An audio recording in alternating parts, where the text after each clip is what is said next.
আচ্ছা স্যার, আপনারা যে নোয়াখালী বিভাগ চান বলেন, এর কারণ কি?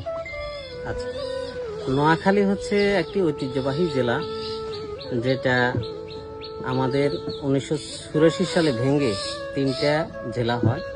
একটা হচ্ছে ফেনী, নোয়াখালী এবং লক্ষ্মীপুর। আমরা বর্তমানে যে জায়গায় অবস্থান করছি সেটা হচ্ছে কমলনগর উপজেলার 8 নং চরকাদিরা ইউনিয়নের 1 নম্বর ওয়ার্ড। নোয়াখালী বিভাগ চাওয়ার কারণ হচ্ছে নোয়াখালী একটি ঐতিহ্যবাহী জেলা এবং এই জেলায় আমাদের প্রাক্তন প্রধানমন্ত্রী খালেদা জিয়ার জন্ম। এখানে অনেক বিখ্যাত স্বাধীন বাংলার প্রথম পতাকা উত্তোলক আসম আব্দুর রবের জন্ম কিন্তু লক্ষ্মীপুর জেলার এই কমলনগর এবং রামগতি, যিনি 1971 সালে 2রা মার্চ স্বাধীন পতাকা উত্তোলন করেন। আর এই নোয়াখালী জেলা আমাদের কিন্তু এখন সবচেয়ে বেশি বন্যা কবলিত। তো অনেকের কাছে এই এমনকি আমাদের অনেক জাতীয় টেলিভিশনও দেখা যাচ্ছে যে খবর প্রচার করে যে লক্ষ্মীপুরের নোয়াখালী, আসলে বিষয়টা তা নয়। লক্ষ্মীপুর একটি স্বতন্ত্র জেলা, যার নিজস্ব কিছু বৈশিষ্ট্য রয়েছে। আমাদের লক্ষ্মীপুর জেলাটা স্পেশালি নারিকেল এবং সুপারির জন্য বিখ্যাত। নারিকেল এবং সুপারির জন্য বিখ্যাত। তাও বর্তমান পানিবন্দী অবস্থায় মানুষের আসলে কষ্ট হয়।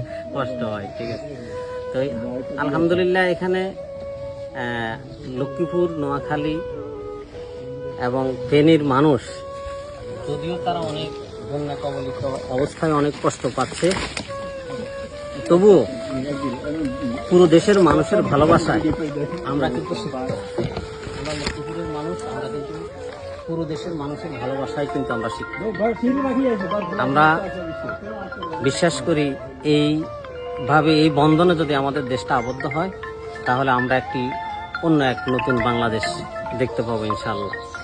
সকলের জন্য শুভকামনা, দোয়া থাকলো যারা আমাদের জন্য এই কঠিন চ্যালেঞ্জ নিয়ে আমরা এখন বর্তমানে যেখানে বসে আছি, যে নৌকাটাতে আমার এই ত্রাণ সহায়তা নিয়ে এসেছেন আমাদের ফরিদপুরের কিছু ভাই, সুদূর ফরিদপুর থেকে এখানে চলে এসেছেন। মাদারীপুর আমাদের মাদারীপুর। আগে আমরা বৃহত্তম ফরিদপুর ছিলাম, ফরিদপুর ছিলেন, এখন আমরা হচ্ছে মাদারীপুর জেলায়। মাদারীপুর থেকে ওনারা প্রায় 12 থেকে 15 ঘন্টার জার্নি করে আমাদের এখানে আসছে। আসলে এই ভালোবাসার ব্যাখ্যা আমরা আসলে দিতে পারবো না। আমরা পুরো দেশের মানুষের কাছে, দেশবাসীর কাছে আমরা দোয়া চাই, আমরাও যেন কখনো এরকম আবার অন্যের পাশে আল্লাহ যেন আমাদেরকে দাঁড়ানোর সুযোগ করে দেয়, আমরা যেন মানুষের পাশে দাঁড়াইতে পারি, আল্লাহ যেন আমাদের সেই মন মানসিকতা তৈরি করে দেয়। আর আমরা এখন একটা জিনিস আমরা সবসময় ভাবি যে আসলে আমাদের এখানে সংখ্যাগুরু সংখ্যালঘু ধর্মের ভিত্তিতে আমাদের দেশটা যেন আর বিভাজন না হয়। আমরা সবাই বাংলাদেশী, যারা আমরা বাংলাদেশে জন্মগ্রহণ করেছি, আমরা সবাই বাংলাদেশের নাগরিক। এই ভিত্তিতে আমরা এই দেশে বসবাস করতে চাই। আমাদের এই দল মত ধর্ম বর্ণ যেন আমরা কাউকে বিভক্ত না করি। আমরা যে নতুন বাংলাদেশের যাত্রা আমরা দেখতে পাচ্ছি, আশা করি ইনশাল্লাহ একটা অন্যরকম এক সুন্দর বাংলাদেশের স্বপ্ন নিয়ে আমরা সামনে এগোতে পারবো। সকলের জন্য শুভকামনা, সবার কাছে দোয়া চাচ্ছি, সবাই আমাদের জন্য দোয়া করবেন। আল্লাহ হাফেজ।